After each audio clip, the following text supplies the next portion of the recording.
Hello everyone and welcome back. I know it's been a while since my last DIY video, but I'm very excited to share with you today how I made this witch dress. I was turning my mind over and over trying to think of something fun to make for Halloween, and I ended up making this witch dress, which has very cute autumn vibes, and I'm pretty pleased with the way it turned out.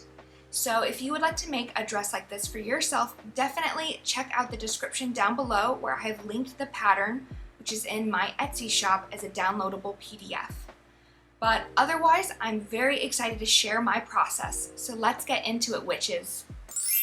For materials for this project, I will be using about 5 meters of this brown and black viscose blended fabric with a width of about 60 inches. You may need a little more fabric if you are using a fabric with a smaller width. As you can see, one side is a textured brown color and the other side is a dark brown-black color.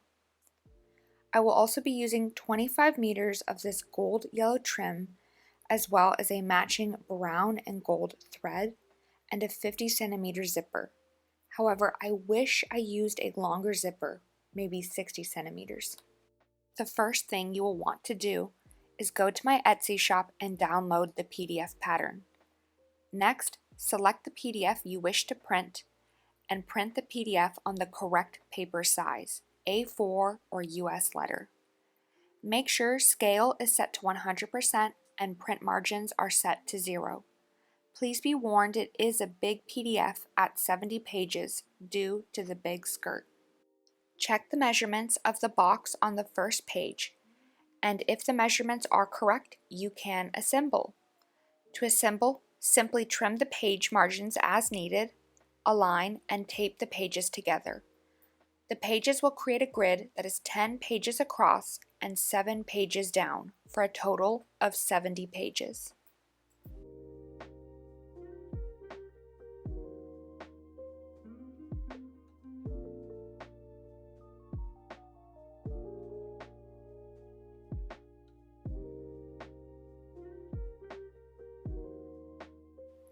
And this is what the pattern will look like once assembled for sizes 32 through 38. Sizes 40 through 46 will have a slightly different layout. Next, you will cut the now assembled pattern to your size. The pattern pieces are labeled by bust size in inches. So, for example, I have a 38-inch bust, so I will cut out the pattern pieces in size 38. There is, of course, an instructions PDF that accompanies this pattern and has more sizing details there. Next, I will use the pattern pieces to make a mock-up of the bodice. I highly recommend making a mock-up and cannot stress this enough. Making a mock-up is a great way to test the fit before cutting into your nice, expensive, and precious fabric. Your mock-up will be a great way to see if you'd like to lengthen or shorten the bodice or sleeves, or if you'd like to take in or let out some of the darts a little bit for a better fit. Again, making a mock-up is a great way to fine-tune the fit of your bodice before cutting into your precious fabric. Next, I open my fabric up to its full width and stack it 2 layers. Then I lay out my pattern pieces to cut. As you can see, the selvage edges of my fabric run along the top and bottom. Again, I've stacked 2 layers of fabric, and I will cut my bodice front and 2 collar pieces on the folded edge. Now the way I'm laying out and cutting my pattern pieces really only works because my fabric doesn't have a design or a nap that I have to be cognizant of when laying out my pattern pieces. You may need to lie your pattern pieces a little bit differently if you have a nap for the fabric you need to be thoughtful of, or if there's a design or a pattern you're trying to keep in mind when cutting your pattern pieces out. But for me, this was a pretty easy way to cut everything out. I was able to still get my bodice front and 2 collar pieces on the fold. After cutting out all of my dress pieces, I cut 1 collar piece out of interfacing. And here I have 2 collar pieces cut on the fold. plus 1 collar piece cut on the fold from interfacing, 2 bodice back pieces, 1 bodice front piece cut on the fold, 2 sleeves, 2 skirt back pieces, and 2 skirt front pieces. Before I start sewing, I will first add all of the darts to my bodice pieces and my sleeves. I like to cut the dart out from the pattern and use chalk to draw the dart in on the wrong side of the fabric. I will do this for both sleeves and their darts, the waist dart for my bodice back pieces, the waist darts for my bodice front pieces, and the bust darts for my bodice front pieces.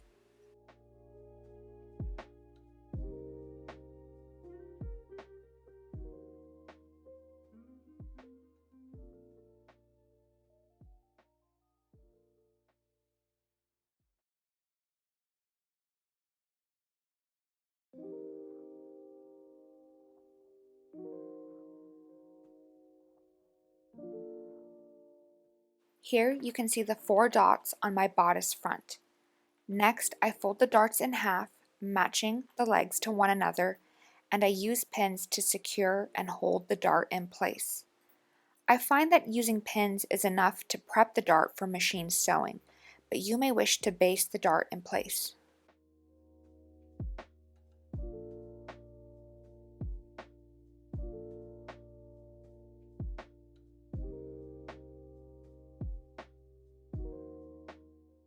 And here are the 4 darts on my bodice front pinned in place and ready to be machine stitched.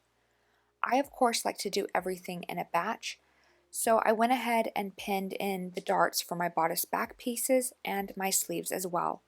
Then I took my bodice front, my 2 bodice back pieces, and my 2 sleeves to the machine and sewed all the darts in one go.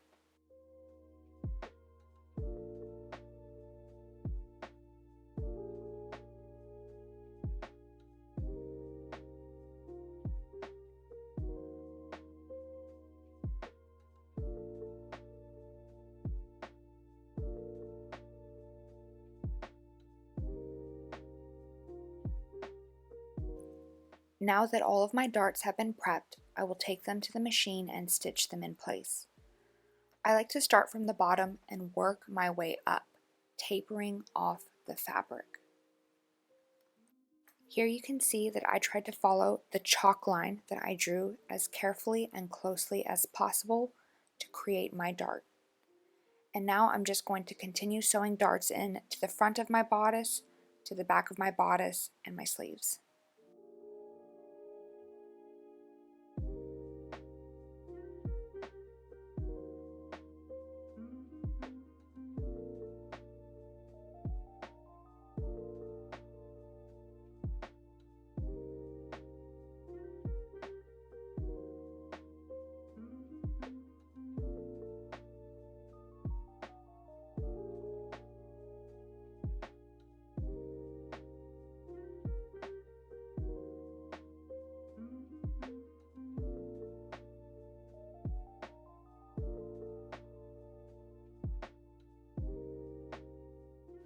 Now that all of my darts have been sewn in place, I'm going to go around every single edge and finish it with a zigzag stitch.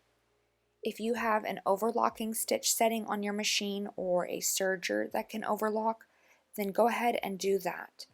You also may prefer to finish your seams with a different method, but what I'm going to do is sort of pre-finish each seam by zigzag stitching every single edge, so that later when I go back and stitch the seams of my dress, all I have to do is press that seam open and it'll be nice and tidy.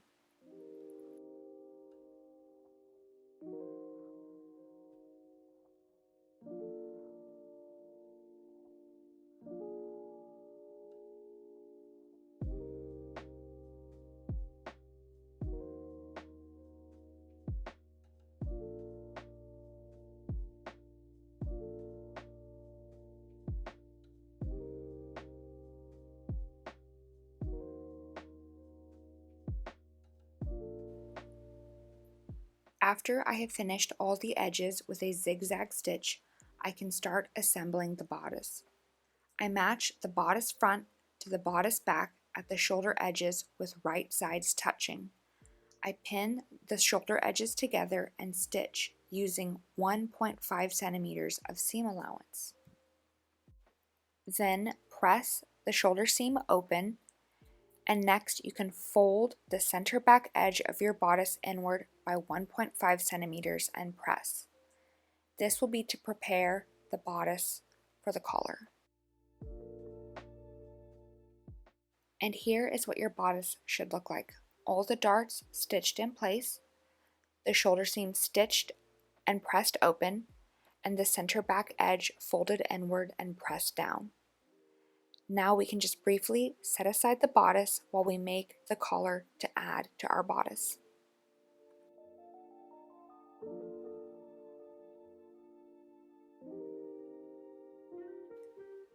Next, I'm going to make my standing collar and attach it to the bodice.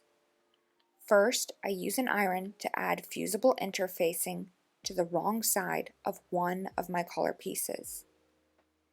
Next, I fold the bottom edge up by about 1.5 centimeters and press down.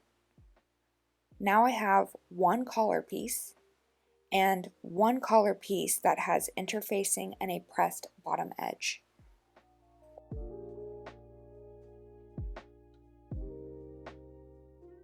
Next, I will match these two collar pieces together with right sides touching, and then stitch the side and top edges together.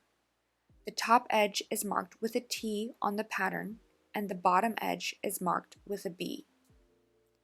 Leave the bottom edge unstitched.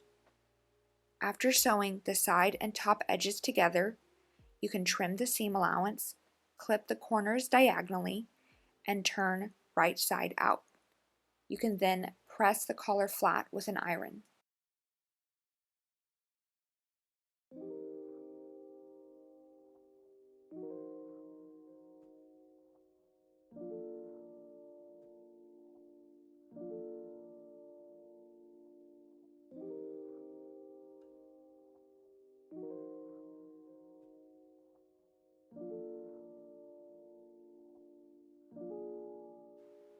Now the collar is ready to be attached to the bodice. I start by matching the center front of the collar to the center front of the bodice. I pin the side of the collar without interfacing to the right side of the bodice, and I pin starting at the center front, working my way towards the back. I will make sure right sides are touching as I'm pinning the collar to the neckline of my bodice, and I'm only pinning one side of the collar to the neckline. The side of the collar that has interfacing and a pressed bottom edge, that will not be sewn to the neckline just yet. I'm only pinning the side that does not have interfacing. I will also want to make sure that the entire neckline matches up with my collar. Here you can see the collar pinned to the neckline. I've taken care to make sure my shoulder seams are pinned open and the center back edges of the bodice are still folded inwards, all matched inside the collar.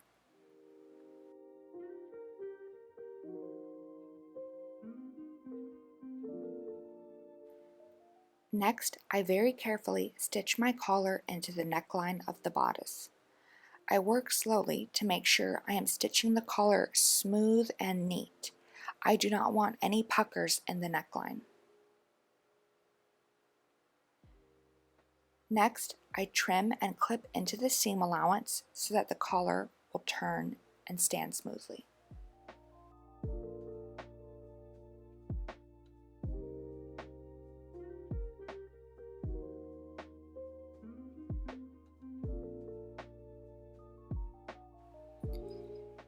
Now I can simply fold the collar over, and the bottom edge of the collar that has interfacing and has been pressed should cover the seam allowance at the neckline. Position this edge over top the seam allowance so it hides it and pin it in place. Now you can stitch this edge down. I recommend hand stitching for the tidiest and most discreet finish. But I'm a little bit lazy, so I just very carefully used my machine.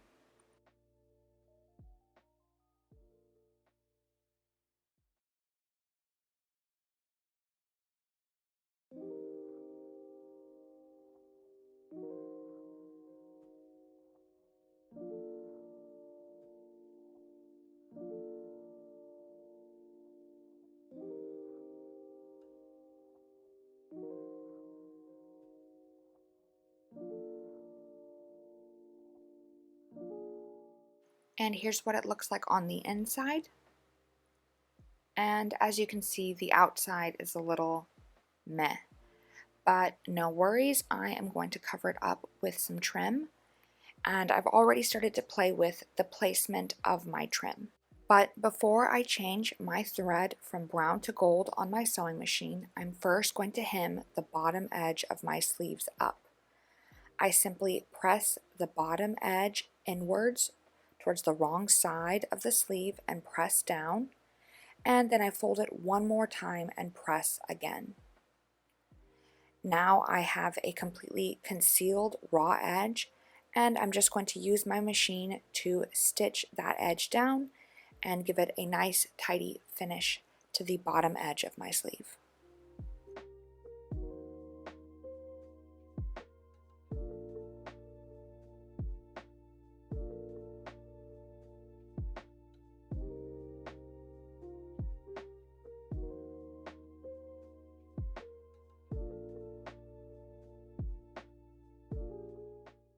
And here's what that bottom edge of my sleeve looks like.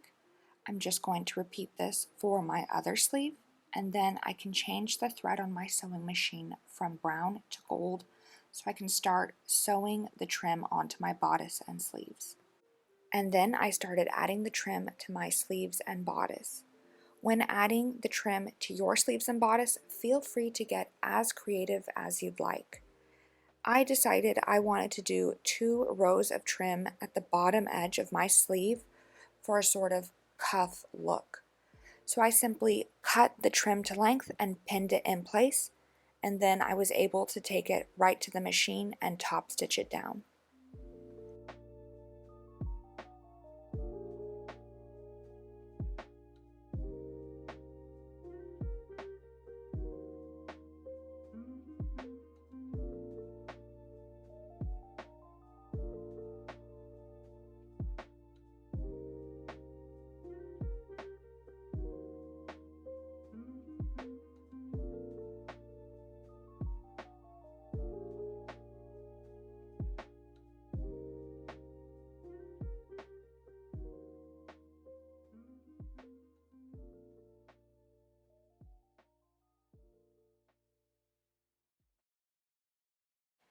Next, I added the trim to my bodice.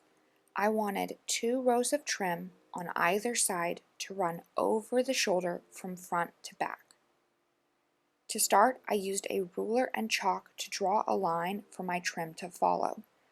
I drew the line starting at the front edge, going continuously to the back bottom edge. And I drew this line pretty close to the darts so that the trim would slightly overlap the bodice front and back darts, but without the line being exactly on top of the darts. After drawing this line in chalk, I used pins to pin my bodice together to keep the sides symmetrical, and I sort of used the pin marks on the other side of my bodice as a sort of connect the dot, where I was able to draw the other line of chalk. That way both lines of chalk were symmetrical on the right and left side, and when I removed the pins and opened it up, you can see the 2 symmetrical lines. Again, just work very carefully and feel free to get as creative as you like when adding your trim. I just like to use this sort of mirroring chalk and pin method so that I was able to keep my lines of trim pretty symmetrical.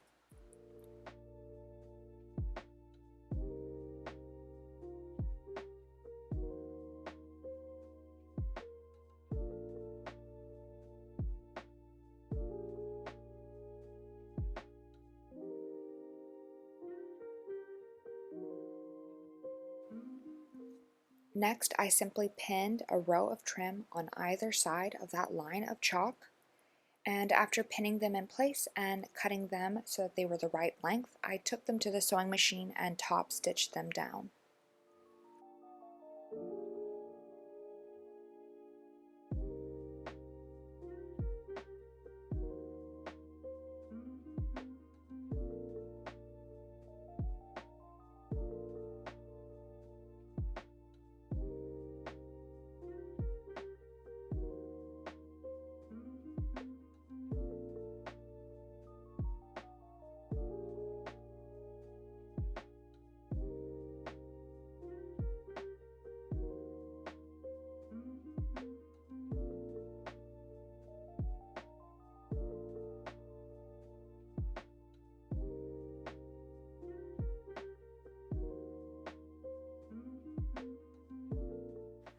I also added 2 rows of trim to my collar.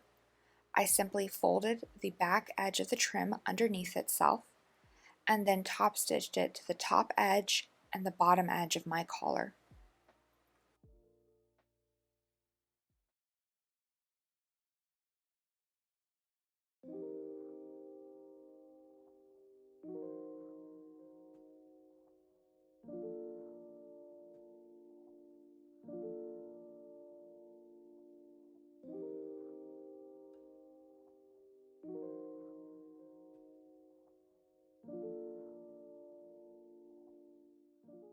Now that I've added trim to the bodice and sleeves, I'm going to finish up the bodice by adding the sleeves and sewing the side seam.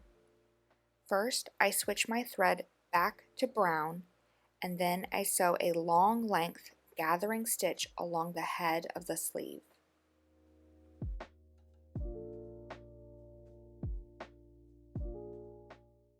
And after you've added that gathering line of stitches to your sleeve, the sleeve should be ready to be set into the bodice. The bottom edge has been hemmed. I've added my 2 rows of trim. The dart has been sewn in. And here you can see along the head of the sleeve, I've added a long length row of straight stitches that I will use to gather down the sleeve to fit into the bodice.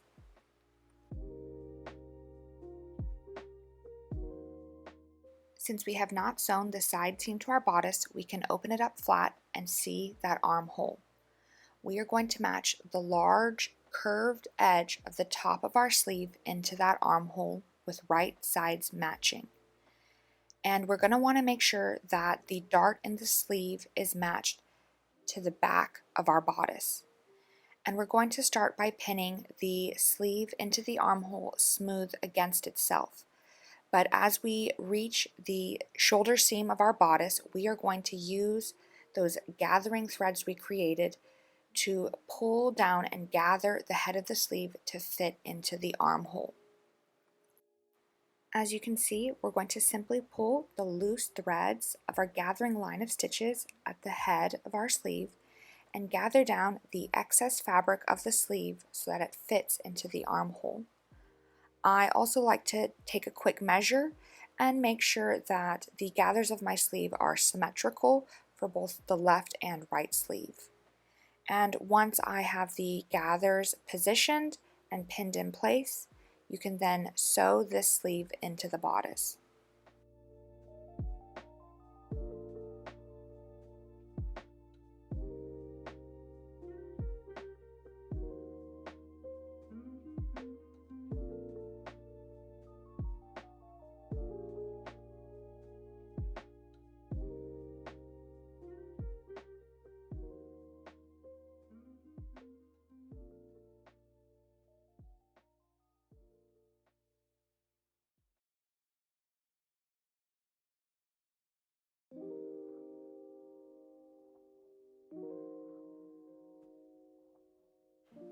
And here we go again, matching our other sleeve into the other armhole of our bodice, taking care to match the dart in our sleeve to the back bodice piece. And again, we're just going to match the large top curved area of our sleeve into the armhole. We're going to start pinning at the sides, working towards the center shoulder seam. And once we reach that center shoulder seam, we're going to pull the loose threads of our gathering line of stitches to gather down the head of our sleeve so that it fits into the armhole. Pin everything in place and use a ruler to check the gathers, make sure they're symmetrical, and once you're satisfied with everything, you can take it to the machine and sew this sleeve into the armhole.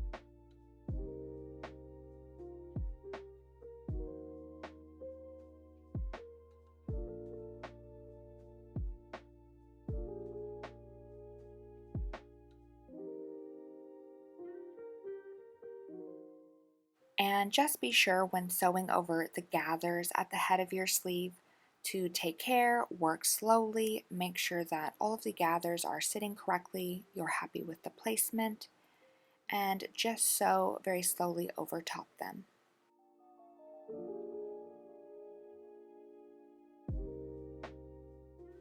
Once the sleeves have been added to the armhole of your bodice, all that's left to do is sew the side seam. The side seam is going to run along the sleeve and the side of the bodice.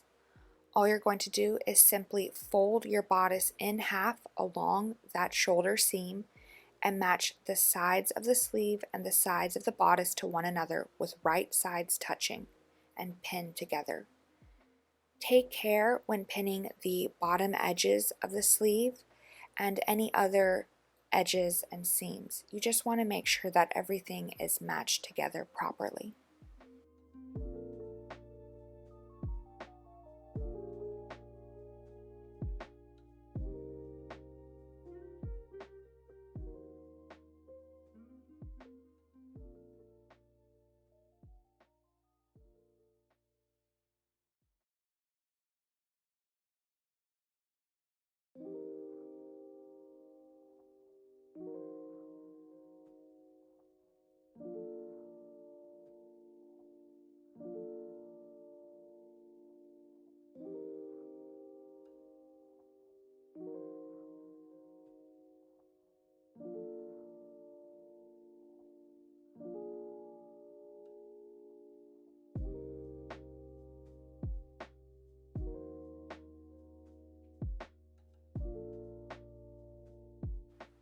Now you can go to your machine and sew this side seam in place.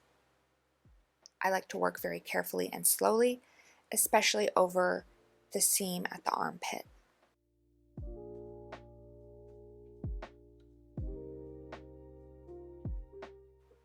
And here is how your bodice should look. We can now turn it right side out, check everything, and then move on to making the skirt.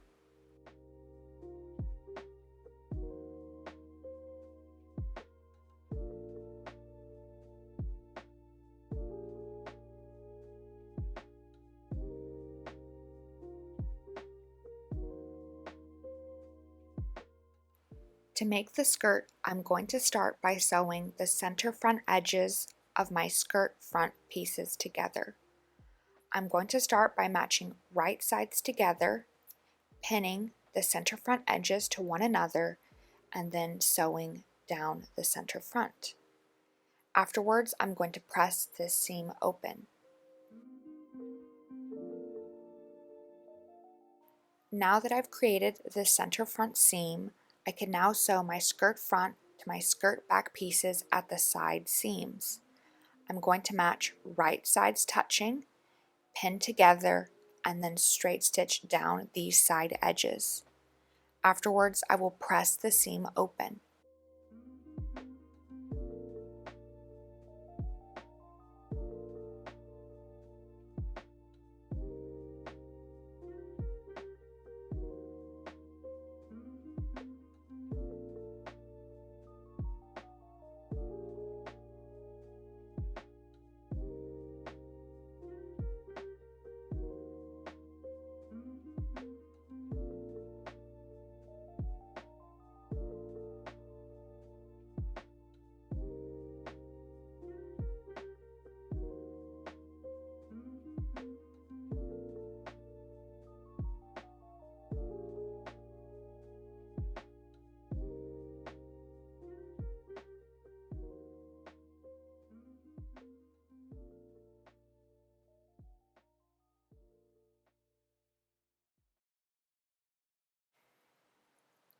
After pressing the seams open on my skirt, I'm also going to take a quick moment and press the back edges of my skirt back pieces inwards.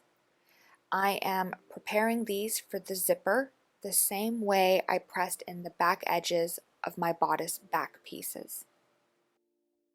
Next, I'm going to change the machine's stitch settings to the longest length and create a gathering line of stitches all along the waist edge of my skirt. You can create either one long gathering stitch all along the waist edge, or you can create 4 separate gathering lines of stitches broken apart at the seams. Since we will be gathering each piece of skirt to its respective bodice piece. Here you can see how I've started and stopped 4 separate lines of gathering stitches. That way I'm able to gather each piece of my skirt individually to its appropriate bodice piece. Again, you can opt for just one long line of stitches, but I have opted for 4 separate gathering lines of stitches all along the waist edge of my skirt. Next, I'm going to match the center front point of my bodice to the center front point of my skirt, and I'm going to match them with right sides touching. I will want that center front seam of my skirt to be right in the middle, the center front of my bodice. I'm going to match these 2 points together and pin, and then I'm going to pull the loose threads on my gathering line of stitches along the waist edge of my skirt to gather down the waist edge of my skirt so that it fits my bodice. Next, I will match the side seam of my bodice to the side seam of my skirt. The side seam of the skirt is where I have sewn the skirt front to the skirt back. I will match these seams together, right sides touching, and again pull the loose threads of the gathering line of stitches on the waistline of my skirt to fit the skirt to the waistline of my bodice, just easing in the gathering of the skirt so that it fits the bodice and pinning everything in place to secure it.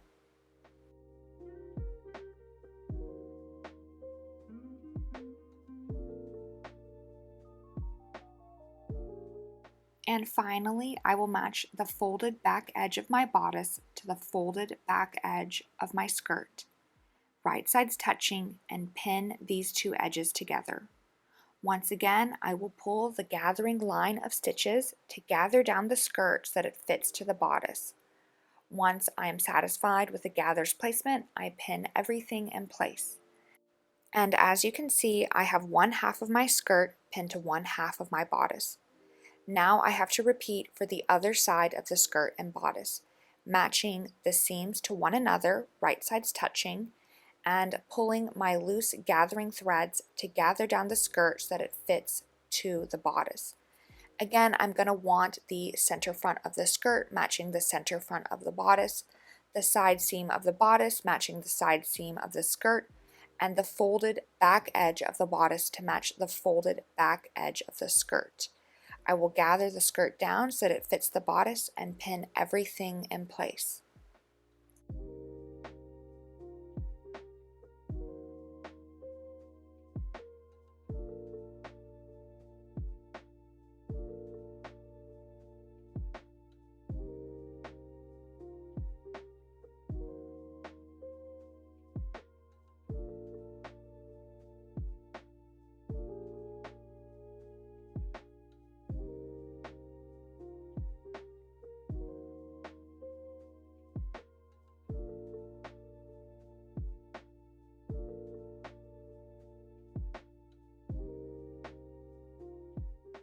Now we can very carefully sew the skirt to the waist edge of our bodice, taking care as we sew over the gathers to make sure that they're laying correctly and we're happy with the placement.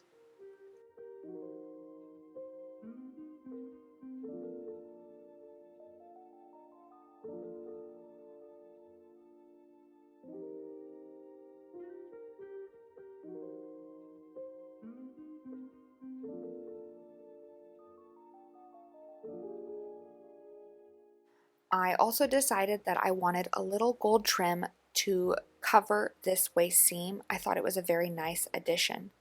So I just cut it to length and then took it to my machine and top stitched it down very carefully over this waist seam.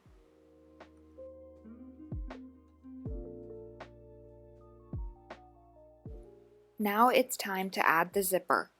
Again, I recommend using a 55 or 60 centimeter zipper.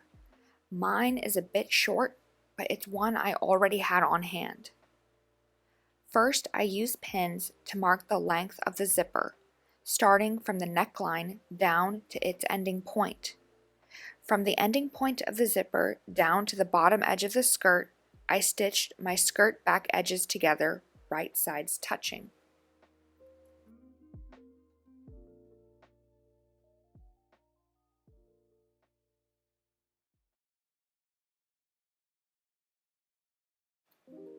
Now all I had to do was pin my zipper in place.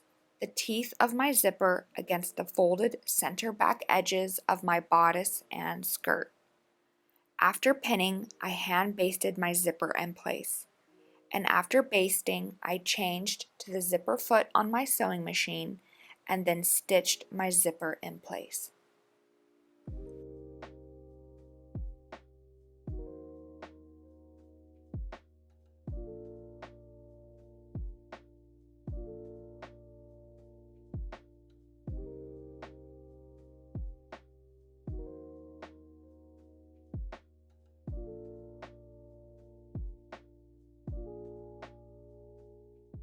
Now I really recommend hand basting your zipper in place before sewing it with the machine.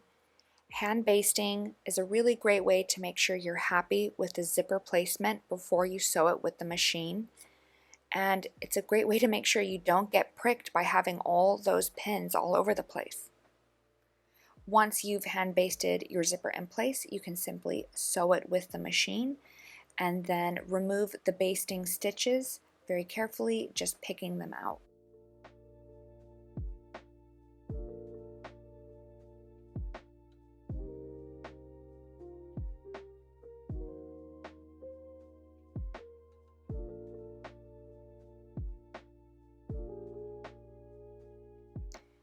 And if you like, you could add a hook and an eye to the top of your collar if you wanted to keep it closed.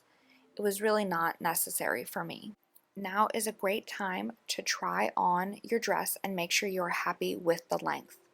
If necessary, you can use pins or chalk to mark the length you'd like to shorten your dress to, and then you can trim it. The only thing left to do once you're happy with the length is to create a very simple folded hem. All I do is I fold the bottom edge up once and then I fold it one more time to completely hide the raw edge, and then I just stitch it down in place. You of course could opt for a different hemming method. Just make sure you have enough length for however you wish to hem it.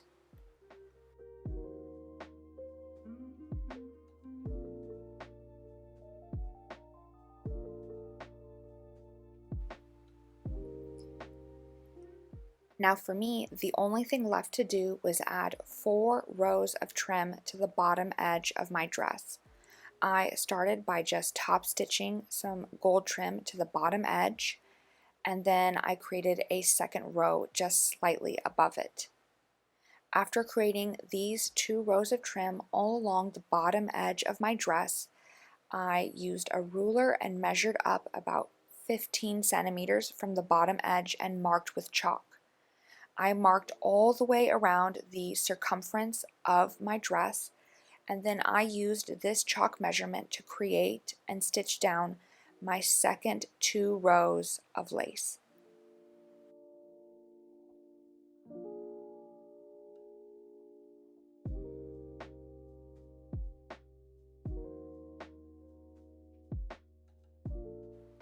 And with that, my dress was complete. I decided to add a simple petticoat underneath when wearing it, and I created a matching witch's hat using a hat I picked up from the dollar store and some fake leaves. All I did was use my leftover scrap fabric to decorate my dollar store hat, and it came out pretty nicely. So now let's take a look at the whole thing when worn.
And thank you so much for watching this video. If you like this video and would like to see other fun DIY videos, definitely like and subscribe.